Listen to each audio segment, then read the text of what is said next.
Hi viewers, welcome to ఆస్ talks. ఈరోజు మనము చర్చించే అంశము కమ్యూనికేషన్ స్కిల్స్.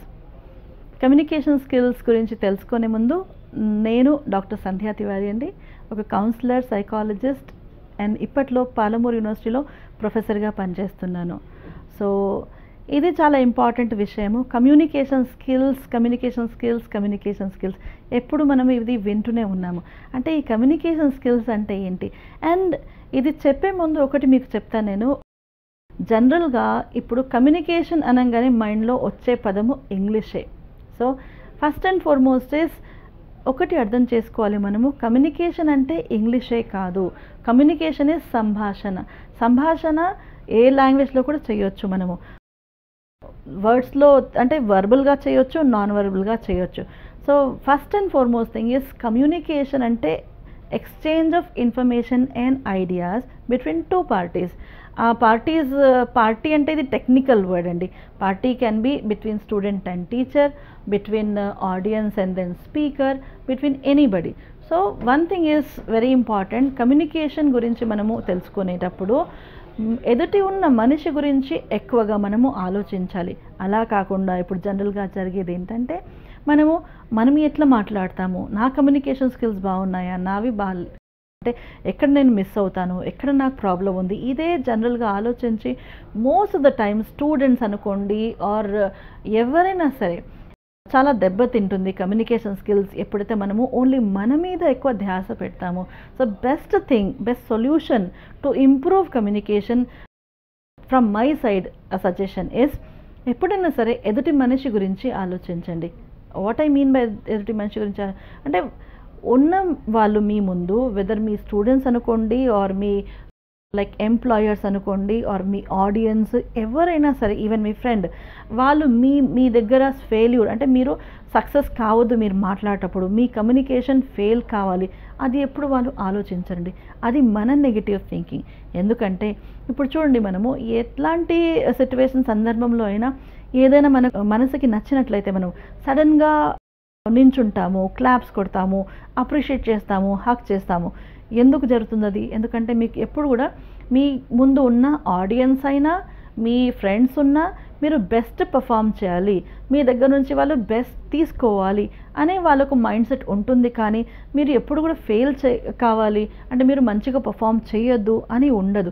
సో మనమే మన మైండ్లో ఆ నెగటివ్ మైండ్ సెట్ పెట్టుకొని మన గురించి ఎక్కువ ఆలోచించుకుంటూ మనము మంచిగా పర్ఫామ్ చేయలేకపోతున్నాము. Because communication is exchange of ideas.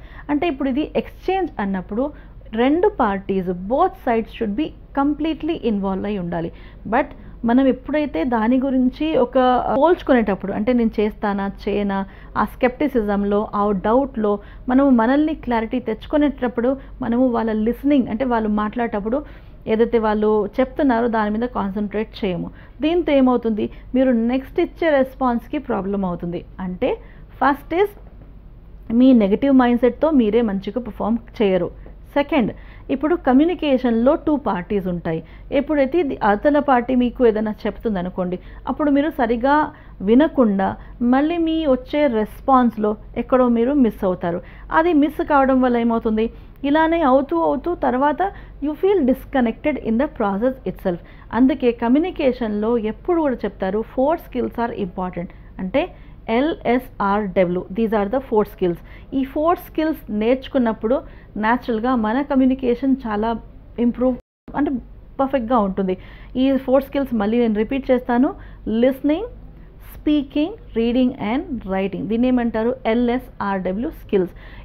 ఈ 4గిట్లో 2 ఇన్పుట్ లాగా పనిచేస్తాయి, 2 ఆర్ అవుట్పుట్.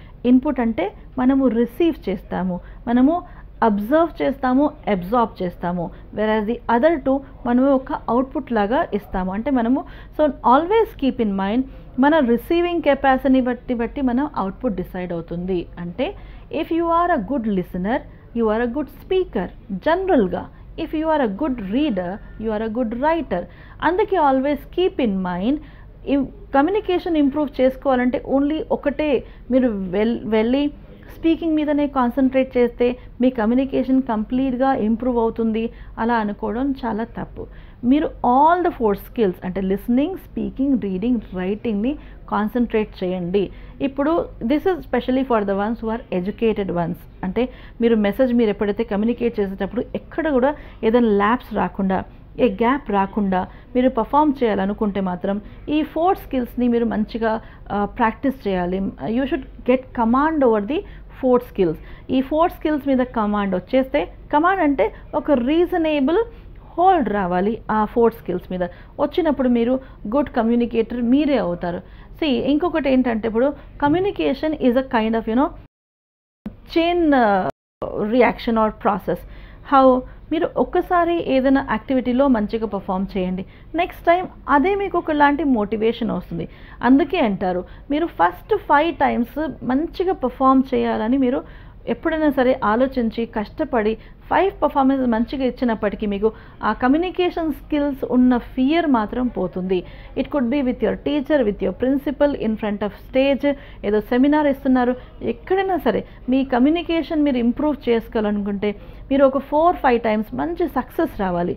సక్సెస్ రావాలంటే మీరు సక్సెస్ మీరు బయట వాళ్ళు ఇచ్చే ముందు మీరు కూడా మంచిగా ఫీల్ కావాలి. అంటే నేను నా పరంగా, అంటే from my side I have given the best, ఆ సాటిస్ఫాక్షన్ మీలో ఉందనుకోండి, దట్ ఈస్ సఫిషియెంట్.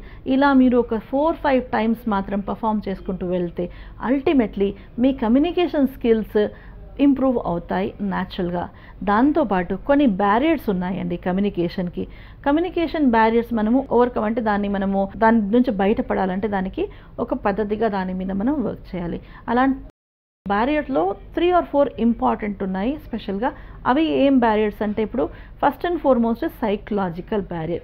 ఇప్పుడు నేను ఇంతకుముందు మాట్లాడింది సైకలాజికల్ బ్యారియర్. అంటే మన మైండ్ క్రియేట్ చేసిందే మనకు ఒక బ్యారియర్ అవుతుంది. బ్యారియర్ అంటే ఏంటి? అడ్డంకం. అంటే ఆ అడ్డంకం వచ్చేది మనకు బయట నుంచి కాదు, మన మైండే ఆ అడ్డంకం క్రియేట్ చేస్తుంది. ఎట్లా క్రియేట్ చేస్తుంది? సమ్టైమ్స్ నేను మాట్లాడినప్పుడు వేరే వాళ్ళు ఏమంటారు, ఎట్లా వింటారు, నేను బాగా మాట్లాడగలుగుతానా, ఆ క్వశ్చన్ మార్క్ మైండ్లో ఉండవు. ఇంకేంటంటే నెగిటివిటీ ఫ్రమ్ ద బిగినింగ్, చేసే యాక్ట్ ముందే మీరు ఒకవేళ ఇలాంటి కన్ఫ్యూజన్స్, డౌట్స్ పెట్టుకుంటే ఈ ప్రాబ్లం ఎక్కడి నుంచి వస్తుందండి? మీ మైండే క్రియేట్ చేస్తుంది. అందుకే ఈ సైకలాజికల్ బ్యారియర్ నుంచి మీరు బయటపడాలి. If you want to improve your communication, first and foremost is psychological barrier నుంచి బయటపడాలి. వన్ మోర్ థింగ్, సైకలాజికల్ బ్యారియర్లో మైండ్ మేడ్, అంటే ఎనీ బ్యారియర్, ఎనీ అడ్డంకం, ఎనీ కైండ్ ఆఫ్, అంటే ఏ విధమైన అడ్డంకం ఆర్ ఏ విధమైన కూడా ప్రాబ్లం మీకు మైండ్ క్రియేట్ చేసేది సైకలాజికల్ బ్యారియర్ కింద వస్తుంది. అంటే mind made, not made by others, but mind made barrier. Second kind of barrier is what you call it as linguistic barrier. Linguistics అంటే సైన్స్ ఆఫ్ లాంగ్వేజ్. ఇప్పుడు లాంగ్వేజ్ని కూడా ఒక పద్ధతిగా అర్థం చేసుకున్నట్లు ప్రతి ఆస్పెక్ట్ని డిస్కస్ చేసేదే స్టడీ ఇస్ లింగ్విస్టిక్స్. ఇందులో మళ్ళీ వేరే డివిజన్స్ ఉన్నాయి. లైక్ సైన్స్ అన్నప్పుడు మీకు బయాలజీ అట్లాంటివి సబ్జెక్ట్స్ ఉంటాయి కదా, అలానే ఫొనెటిక్స్ ఉంది, then with regard to writing skills, everything. So please keep in mind, linguistic barrier ఏంటంటే, ఇప్పుడు మీకు గ్రామర్ పరంగా ప్రాబ్లం వచ్చిన, pronunciation problem, vocabulary problem, sentence construction problem, all these things will come under linguistic barrier. ఈ linguistic బ్యారియర్ని overcome చేయాలంటే మీరు only ఆలోచిస్తే, ఏదో అనుకుంటే మీరు ఓవర్కమ్ కాలేరు. దానికి ఏం చేయాలి? మీరు పద్ధతిగా దాని గురించి మీరు కష్టపడాలి, వర్క్ చేయాలి. సే ఫర్ ఎగ్జాంపుల్, మీరు ఇప్పుడు మాట్లాడేటప్పుడు మీకు మంచి ఎక్స్ప్రెషన్స్ రావాలి, ఒక ఫ్లోలో మీకు వర్డ్స్ రావాలి. అలా మీకు ఫ్లోలో వర్డ్స్ రావాలంటే ఏంటి? మీకు రిచ్ వొకాబులరీ ఉండాలి. ఆ రిచ్ వొకాబులరీ ఎట్లా వస్తుంది మీకు? మీరు అన్లెస్ మంచిగా చదివినప్పుడు, ఎక్కువ మీరు విన్నప్పుడు గ్రాస్ప్ చేసి దాన్ని మీరు యూజ్ చేయాలి. వన్ మోర్ థింగ్, ఇప్పుడు ఇది మీరు చదివి గుర్తుపెట్టుకుంటారు అనుకోవడం మళ్ళీ ఒక పెద్ద తప్పు. ఎందుకంటే ఏదైనా సరే మనము ఒకసారి చదివినాక ఒక వారం తర్వాత మనము 80% కంటే ఎక్కువ మర్చిపోతాము. అదే మళ్ళీ ఇంకొక వారం తర్వాత 30% కూడా మనకు గుర్తుండదు. సో అలా మనము ఒక మంత్ తర్వాత చూస్తే మనకు ఏదో ఒక 10-15% మాత్రమే మనకు గుర్తుంటుంది. అందుకే మీరు ఏం చేయాలి? ఏదైనా కొత్త పదం మనం నేర్చుకున్నప్పుడు ఆర్ కొత్త వర్డ్స్ నేర్చుకున్నప్పుడు దానికి యాక్టివ్ వొకాబులరీ చేయాలి. అంటే మనము ఒకవేళ యూజ్ చేయకుంటే వాటిని ప్యాసివ్ వొకాబులరీ కింద మనము కన్సిడర్ చేస్తాము. ఆ ప్యాసివ్ వొకాబులరీని యాక్టివేట్ చేయాలనుకుంటే మాత్రం మీరు దాని మీద ఎక్కువగా వర్క్ చేయాలి. Then it becomes active vocabulary. So vocabulary, sentence construction, verbs, grammar ఇవన్నీ లింగ్విస్టిక్ బ్యారియర్ కింద వస్తాయి. సో ఇంకొక బ్యారియర్ ఏంటంటే మనకు సొసైటల్ బ్యారియర్. సొసైటీలో చిన్న పెద్ద అవన్నీ మైండ్లో పెట్టుకొని మనం మాట్లాడాలనుకుంటే కష్టం వస్తుంది. అంటే మనకు ఎక్కువగా వీ ఫీల్ వెరీ యాంగ్షియస్ లోపల నుంచి వస్తుంది. అందుకే కమ్యూనికేషన్ మనం ఇంప్రూవ్ చేసుకోవాలనుకుంటే మాత్రం ఈ negative mindset, psychological barrier or linguistic barrier, physical చాలా ఉన్నాయండి బ్యారియర్స్. ఇంకా డిస్కస్ చేయాలనుకుంటే 9 ఉన్నాయి. బట్ ఇప్పట్లో మాత్రం నేను కాన్సన్ట్రేట్ చేసి మీతో డిస్కస్ చేసిన ఓన్లీ 2 బ్యారియర్స్. ఈ 2 బ్యారియర్స్ మీద వర్క్ చేసి మీరు LSRW స్కిల్స్ మీద కాన్సన్ట్రేట్ చేస్తే మాత్రం you will definitely become a good communicator. It's only a thought. You become good by thinking good. So wish you all the very best.